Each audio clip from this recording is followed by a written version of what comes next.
नमस्कार, आप देख रहे हैं आज तक। आपके साथ मैं हूं सईद अंसारी। शाहरुख खान के बेटे आर्यन खान की जमानत को लेकर बॉम्बे हाई कोर्ट में इस समय जबरदस्त बहस चल रही है। एनसीबी ने जमानत का पुरजोर विरोध किया है। तो इस सुनवाई से पहले आर्यन और ड्रग चैट ने मुश्किलें बढ़ा दी हैं। आर्यन की तरफ से दलील दे रहे हैं वरिष्ठ वकील मुकुल रोहतगी। मेरे मुवक्किल को गिरफ्तार करने का आधार नहीं था। मुकुल रोहतगी ने आर्यन के बचाव में कहा कि आर्यन को गिरफ्तार करने का कोई भी आधार नहीं था, उसे क्यों गिरफ्तार किया गया है। तो जबरदस्त बहस इस समय चल रही है। अब सवाल सिर्फ यही है कि क्या आर्यन खान शाहरुख खान के बेटे को जो लगातार जेल में बंद है उसे जमानत मिलेगी। मुंबई क्रूज ड्रग्स केस में गिरफ्तार आर्यन की जमानत अर्जी पर इस समय बॉम्बे हाई कोर्ट में सुनवाई हो रही है, बहस चल रही है। मुकुल रोहतगी जो कि जाने माने वकील हैं, पूर्व अटॉर्नी जनरल हैं, वो अब आर्यन खान की तरफ से पैरवी कर रहे हैं। इससे पहले एनसीबी ने एक हलफनामा दायर करके कह दिया है कि आर्यन खान को छोड़ा जाना काफी खतरनाक होगा, वो गवाहों को प्रभावित करेगा, क्योंकि शाहरुख खान की जो मैनेजर हैं पूजा डडलानी, वो पहले ही लोगों से मिलजुल कर इस मामले को प्रभावित कर रही हैं। तो इस समय जो बहस चल रही है, जो दलीलें दी जा रही हैं आर्यन खान को छोड़ने, आर्यन खान की जमानत के लिए, मुकुल रोहतगी एक के बाद एक तर्क रख रहे हैं, दलील दे रहे हैं। और उसके बाद एनसीबी के जो वकील हैं वो मुकुल रोहतगी ने बहुत सारी बातें कही हैं। कहा है कि आर्यन के पास से कोई बरामदगी, कोई ड्रग बरामद नहीं हुआ, ड्रग लेने की जांच के लिए कोई टेस्ट भी नहीं किया गया, आर्यन की गिरफ्तारी का कोई मतलब नहीं है। मुकुल रोहतगी ने ये तमाम बातें कही हैं। और अरबाज के जूते से 6 ग्राम ड्रग्स अवश्य मिली है। अरबाज यानी कि आर्यन का दोस्त। तो आर्यन की जमानत अर्जी पर सुनवाई के दौरान मुकुल रोहतगी ने ये तमाम पक्ष रखा है, अपनी अपनी तरफ से पैरवी करते हुए ये बातें रखी और ये कहा है कि इस आधार पर आपको आर्यन खान को जमानत दे देनी चाहिए। हाँ, 6 ग्राम ड्रग्स अवश्य मिली है, लेकिन वो आर्यन का जो दोस्त है अरबाज, उसके जूते से मिली, उसने वहां छुपा कर रखी थी। लेकिन आर्यन के पास से कोई ड्रग बरामद नहीं हुई है। आर्यन की ड्रग लेने की कोई जांच, कोई टेस्ट नहीं हुआ है। आर्यन की गिरफ्तारी का कोई मतलब नहीं है। लेकिन बार बार मुकुल रोहतगी जरूर ये कहें, लेकिन एनसीबी लगातार ये कहती रही है कि अगर आर्यन खान को जमानत दी गई तो इस केस के गवाहों को प्रभावित किया जा सकता है। और आर्यन खान का कनेक्शन है, 2 बार एनडीपीएस की अदालत भी जमानत याचिका खारिज कर चुकी है। मुस्तफा सीधे अदालत के बाहर मौजूद हमारे संवाददाता के पास आपको लिए चलते हैं। क्या कुछ चल रहा है, कोई जानकारी मिल पाई है अंदर से अभी तक? जी बिल्कुल सईद, जैसे कि मुकुल रोहतगी ने अपने आर्गुमेंट्स शुरू किए हैं तो वो पूरा मामला कोर्ट के सामने रख रहे हैं। 2 अक्टूबर से उन्होंने पूरा मामला शुरू किया है, जैसे कि आपने बताया। बिल्कुल ठीक तौर पर वो यही कह रहे हैं कि आर्यन खान का इस पूरे मामले से कोई लेना देना नहीं है। वो तो क्रूज के अंत तक गए भी नहीं, उनसे ड्रग्स बरामद नहीं हुआ। ये सारी बातें कोर्ट के सामने उन्हें जरूर रखी है। लेकिन एनसीबी जो है, जब वो अपना पक्ष रखना शुरू करती है, इन सारी दलीलों को एक के बाद एक खारिज कर दिया जाएगा। अब सवाल ये है कि इन 2 से 3 दिनों में जो सारे मामले हुए हैं, जो पंच विटनेस आप कह सकते हैं कि उन्होंने एनसीबी के खिलाफ गवाही दी है, मुकुल रोहतगी क्या वो सारी बातें कोर्ट के सामने रखते हैं? क्योंकि इस सारी बातों को एनसीबी ने तो अपनी एनसीबी रिप्लाई में फाइल किया है। अगर डिफेंस इस बारे में कुछ कहता है तो एक बड़ी बात कोर्ट के सामने उभर कर आ सकती है कि केस कहीं ना कहीं पंचनामे जो पंच है, क्योंकि एनडीपीएस अदालत 2 बार खारिज कर चुकी है जमानत। और बड़े वकील है मुकुल रोहतगी, पूर्व अटॉर्नी जनरल है, वो कर रहे हैं सुनवाई। तो संभावना किस बात की ज्यादा है?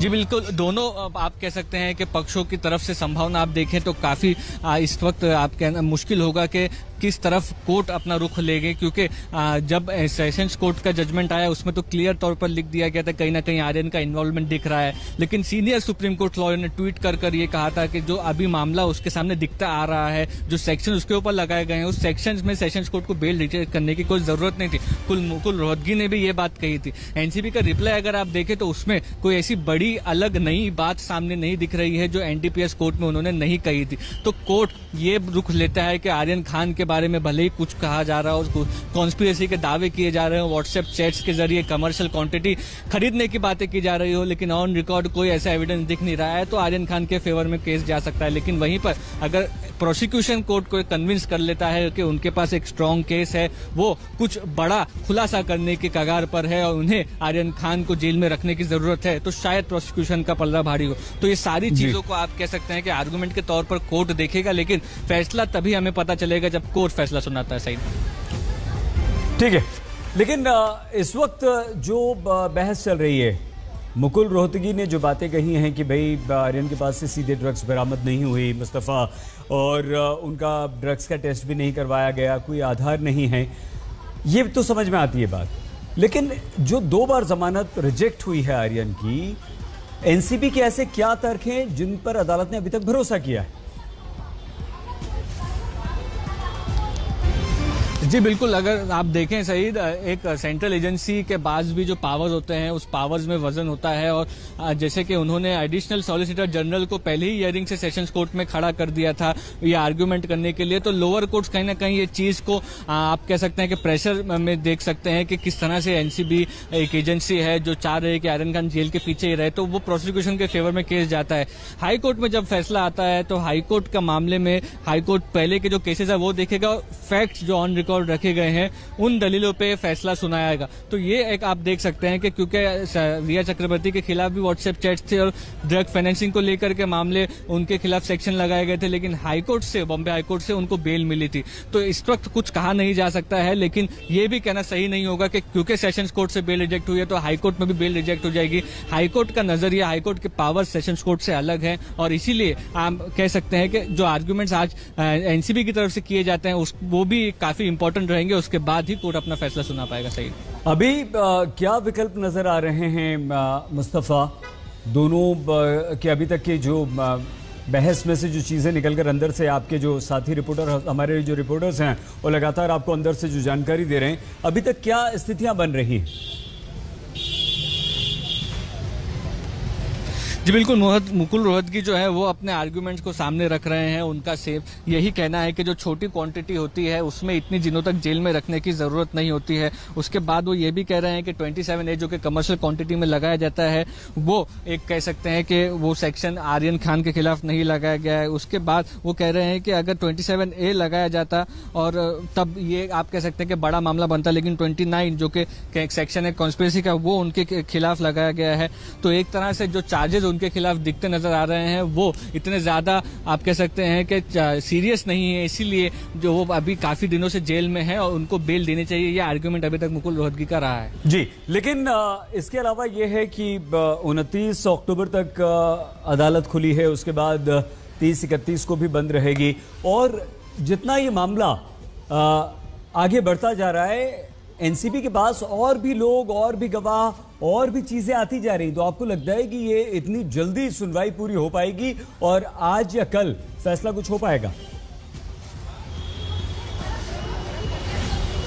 देखिए, दो बातें हैं। एक तो ये है कि एनसीबी के खिलाफ अगर एनसीबी के पास अगर ज्यादा इस केस को लेकर के गवाह और बाकी चीजें सामने आती भी हैं तो उनका आर्यन खान के जेल में रहने से कोई ताल्लुक नहीं है। जो इन्वेस्टिगेशन है वो आर्यन खान के जेल के बाहर आने के बाद भी शुरू रह सकती है। वहीं पर जहाँ पर हाईकोर्ट के अगर फैसले की अगर आप बात करें तो आज जिस वक्त तक ये हियरिंग चलती है, अभी सीरियल नंबर 57 आ गया है, पिछले 15-20 मिनट से मुकुल रोहतगी आर्यन खान के लिए आर्ग्यूमेंट कर रहे हैं, उसके बाद एनसीबी का आर्ग्यूमेंट किया जाना है। तो इस आर्ग्यूमेंट से आज हमको अंदाजा लग जाएगा कि कोर्ट को कितना फैसला लगेगा, क्योंकि अगर आज दोनों ही पक्ष अपने आर्ग्यूमेंट्स कंप्लीट कर लेते हैं तो अगर कोर्ट अगर आप कह सकते हैं कि रिजर्व कर देगा ऑर्डर और वो डेट बता देगा कि किस डेट के लिए ये आर्ग्यूमेंट रिजर्व किए जाते हैं। अगर आर्ग्यूमेंट्स ही आज कंप्लीट नहीं हो पाते तो जाहिर सी बात है कल की डेट दी जाएगी और कल ये आर्ग्यूमेंट्स फिर शुरू होंगे।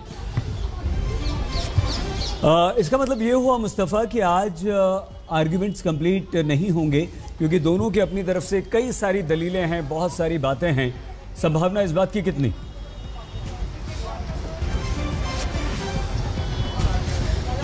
देखिए, आप कह सकते हैं कि दोनों ही जो वकील हैं वो अपनी तरफ से एक सीनियर लॉयर हैं। मुकुल रोहतगी ने जब शुरू किया तब ये कहा कि जितना कम समय ले पाऊंगा उतने कम समय में अपने आर्ग्यूमेंट्स कंप्लीट करूंगा। उन्होंने सेक्शन 29, सेक्शन 27A की बात की। उसके बाद वो ये बात कर रहे हैं कि कैसे सेक्शन 37 जिसमें बेल नहीं देना चाहिए वो सेक्शन आर्यन के अगेंस्ट अप्लाई नहीं होता है, क्योंकि कमर्शियल क्वांटिटी का केस उनके पास नहीं है। उन्होंने ये भी कहा है कि जो व्हाट्सएप चैट रिकवर किए हैं वो 2018-2019 के हैं, और वो बोल रहे हैं कि अगर ये चैट्स हैं भी तो ये चैट्स एजेंसी के पास है, इससे जुड़ी जो जानकारी है, जो इन्वेस्टिगेशन है वो एजेंसी करती रह सकती है। तो ये आर्ग्यूमेंट्स आप देखेंगे कि अगर तकरीबन 1 घंटे तक और चलते हैं तो काफ़ी कम समय बचेगा। उसके बाद कोर्ट के पास भी, उसके बाद जो additional solicitor general Anil Singh है वो आर्ग्यूमेंट करेंगे। 1 से 1.5 घंटे तक उन्होंने सेशंस कोर्ट में भी आर्ग्यूमेंट किया था। तो ये समझ कर चलिए आप जो भी पॉइंट सामने रखे जाएंगे मुकुल रोहतगी की तरफ से उससे वो काउंटर करेंगे। उसमें समय 5, 5:30, 6 बजे तक का हो सकता है। मुस्तफा आप बने रहिए और जानकारी अंदर से जुटाते रहिए और हम कुछ देर में दोबारा आपके पास आएंगे। हमारे संवाददाता मुस्तफा शेख बॉम्बे हाई कोर्ट के बाहर लगातार मौजूद है। हमारे संवाददाता अंदर जहां ये बहस चल रही है वहां भी मौजूद है, जहां से लगातार जानकारी आज तक को दे रहे हैं। बहस शुरू हो चुकी है, जमानत मिलती है या नहीं, इस पर सभी की निगाहें बनी हुई हैं